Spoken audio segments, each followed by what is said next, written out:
I started the divorce because I saw that a spouse who was financially struggling wasn't valuable to me.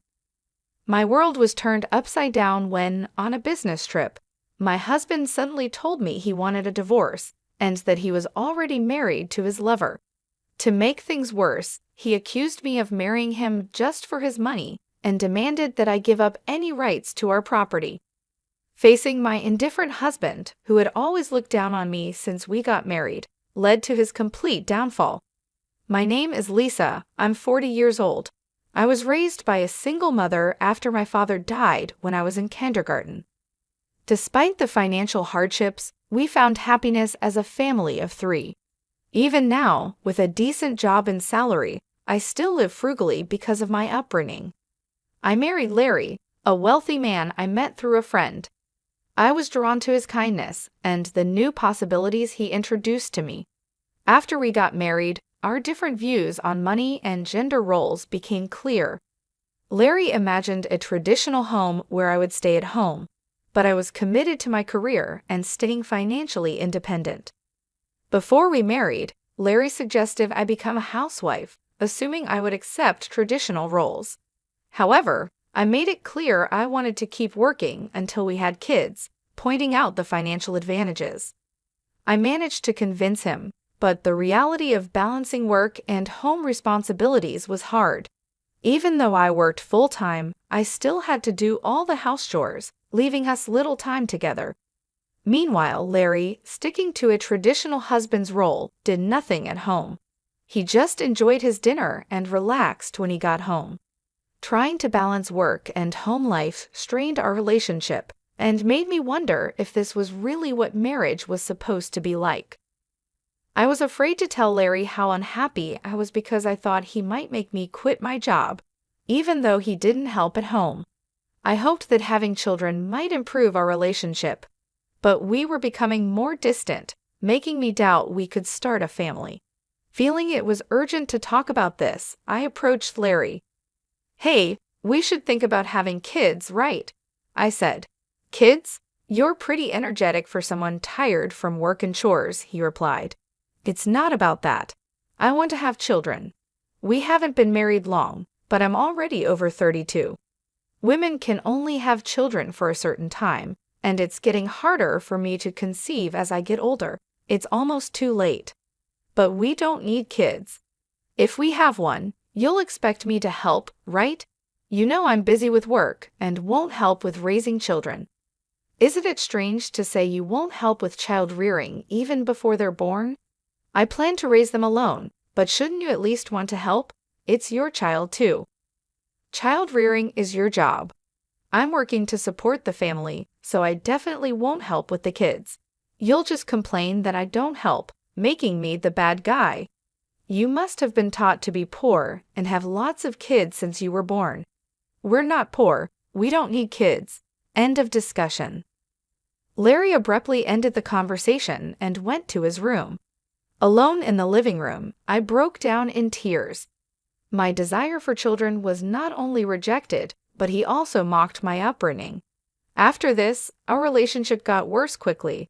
We barely talked, and the hope of having children faded as I continued to balance work and home duties. Taking on significant projects at work, I found myself growing more distant from Larry. One day, as I told him about an upcoming business trip, his unexpected kindness caught me off guard. He wished me well and hinted at a big surprise when I returned. Despite having given up on him, his smile made me hope. But my hope was crushed when I came back. The front door wouldn't open. Larry had changed the locks. His first surprise was announcing our divorce. He claimed to have faked my signature and filed the papers with a friend as a witness.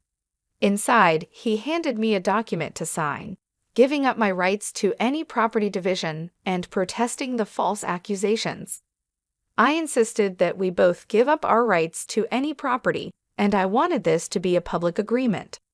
Larry stubbornly argued and revised the document on his computer, leading to a tense argument as I left the house. He kept mocking me for being poor and even thought about throwing out my things. A few days later, Larry called me in a panic. What did you do? He asked. I haven't done anything.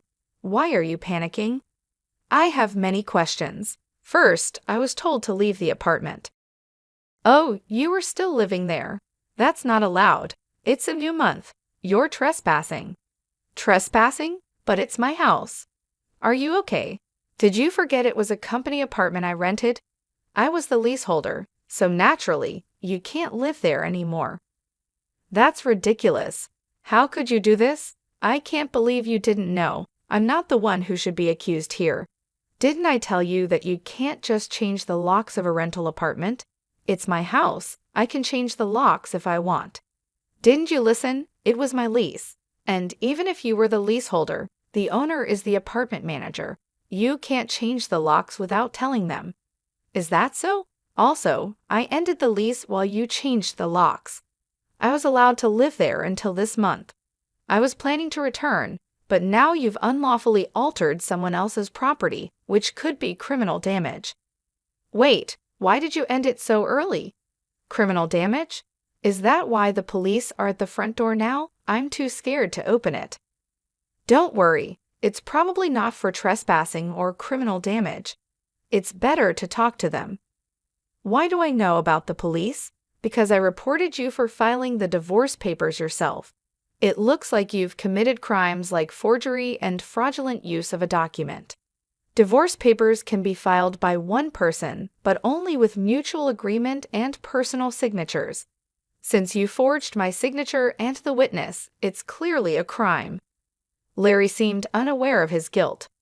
So the divorce papers you submitted are invalid, and your marriage with Laura can't happen either. How do you know about Laura? Did you think I knew nothing? I hired a private detective agency to investigate your affair with Laura. It was a busy time at work, and coordinating with the agency was tough. Plus, you even held a grand wedding ceremony. While I was supposedly on a business trip, I actually took time off work to do some research and prepare documents because I knew about Larry bringing Laura home. It would have been impossible to gather this evidence while working. After I told Larry everything, he was speechless and seemed quite upset, even over the phone. Then he pleaded with me, "Please don't tell Laura I'm divorced." Why would I? There's no such fact to tell. Really, thank you. Are you misunderstanding something? When did you become divorced? That fake divorce paper is invalid, remember? So legally, you're still my husband, not divorced. What? So since you cheated while still legally my husband, Laura needs to pay compensation. I sent the demand for compensation to her house yesterday by express delivery. She didn't know you were married, right? Then I can't withdraw the claim at this point. I knew Laura believed Larry was single, but I deliberately sent the compensation demand. Laura hasn't contacted me yet, so maybe she hasn't received the letter. It should arrive soon. Should you be on the phone with me when you also have to deal with the police? You're busy. I'll ignore the police. I won't be arrested. I'm going to Laura's house now to get the letter back before she or her family can accept it. He then hung up and probably went straight to Laura's house to wait for the postman at the front door. I knew it would be futile because the letter was sent as registered mail to Laura only. Even if he waited for the postman, he couldn't receive it. A few hours later, a disheartened Larry called me. According to him, there was an incident when the postman arrived. Finally, I'll take that envelope. Who are you? You don't live here, right? I'm practically a resident here since I'm married. I have the right to receive the mail. I see, but I can't give you this envelope. It's registered mail for Laura only. What? Give it to me? Absolutely not. If you're so eager, ask Laura for permission. What's going on here? Oh, Larry, what's all this noise? Laura, this is registered mail for you. This man insisted on taking it. Sorry for the disturbance. What's this? A demand for compensation? Larry, you were married? What's going on here? Sorry, it's just, she's an ex-wife from a long time ago. I was embarrassed to say I'm divorced.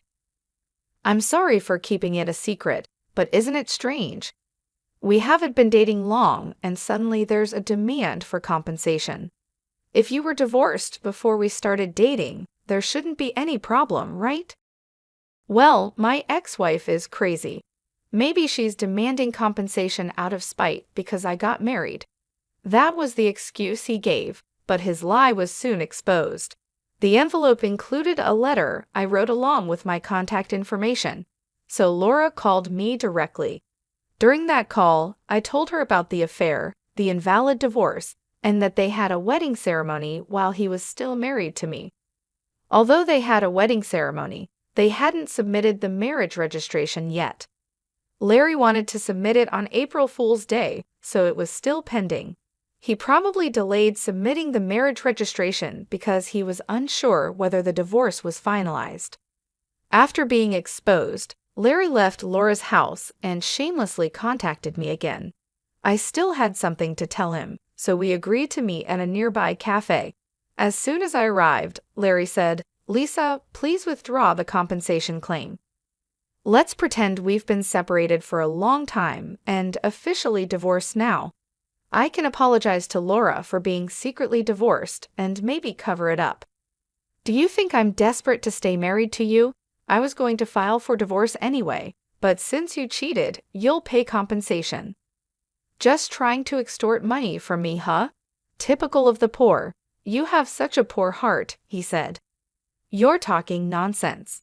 Depending on my answer, everything can change. There's still an option where we don't divorce if I say no. You can't reject it, meaning you can't marry Laura and your marital status will be exposed. Fine, I'll pay the compensation. Just divorce me now. Sign here. Then, about property division. Property division? How much more do you want to take from me? Compensation should be enough. Remember we agreed to waive property division, right? So let's make it official. All right, you're not as bad as I thought. Thank you. We then went to a public notary, made a public document for compensation and property division, and then to the city hall to submit the divorce papers, finalizing our divorce. Relieved, I exchanged final words with Larry. Glad we don't have to divide property. What are you saying? I'm the one who benefits from that. By the way, do you even have assets after paying me compensation? Laura will also claim damages. She mentioned charging you for the wedding expenses. That's impossible. I'm marrying Laura. She can't claim that we're divorced now, so there should be no problem. Still living in a fantasy, huh? You committed marriage fraud. You had a wedding while still married. Do you think Laura still believes you? Marriage fraud. That's ridiculous. Laura will believe me. Believe that if you want. I heard from Laura directly. Also, weren't the guests at your wedding paid actors? You still owe them, you know. You know about that? I haven't paid them yet. What does it matter to you? You could have just taken property division and been better off. That's what I wanted to tell you. Even if we had divided property, you would have benefited more. What are you talking about, poor woman? Your family is poor and you only make $230,000 a year, right? Even if you got a raise, it would be barely $30,000. You don't have any property. You keep calling me poor, so I thought you might be mistaken. Yes, my salary is indeed $145,000, but you know I work for a foreign company, right? It seems you have no interest in me, but I became a director of the American branch. It's not $145,000 per year, but per month. $170,000 per month, so that's an annual income of $2.5 million. You're still bad with numbers. How do you manage to keep a job? It's $2.5 million a year. $2.5 million? That can't be true. Of course, I haven't had the chance to spend such an amount, so I've been saving it for the future. The savings from before our marriage aren't part of the property division, but there's still a considerable amount since our marriage. So I could have received half of that in the property division. You were my wife after all. I'll get the divorce papers corrected. Are you okay? After all the contempt, you think I'd gladly undo the divorce if you have that much money? You don't need to claim compensation, right? It's just a small amount for you. He who laughs at 1 cent will weep for 1 cent. This compensation is for the mental anguish you caused me. I'd like to claim more, honestly. And since we've made it official, make sure to pay it, even in installments. I'll be penniless. Also, don't go back to that apartment. Your belongings should have been moved to your parents' house by now. You thought I had few belongings, but that was because I had already moved most of them. Were you that indifferent to me? I can have so little, so I have to go back to my parents' house. They don't know anything yet, do they? Let me explain. Don't say anything. I already told them everything. It's only fair to explain why we're divorcing. Oh, and your father said never to step over our threshold again, so I have nowhere to go. He collapsed and I left the cafe. Later, I heard he caused trouble at the police station. Despite my advice, he went back to the apartment.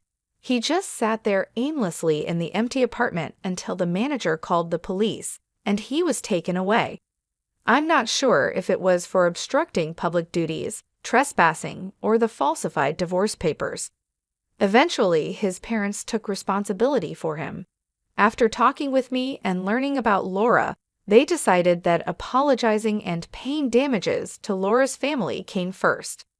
They went to Laura's house to apologize, kneeling in front of her family. They settled everything without pressing charges for marriage fraud, even paying for the wedding expenses.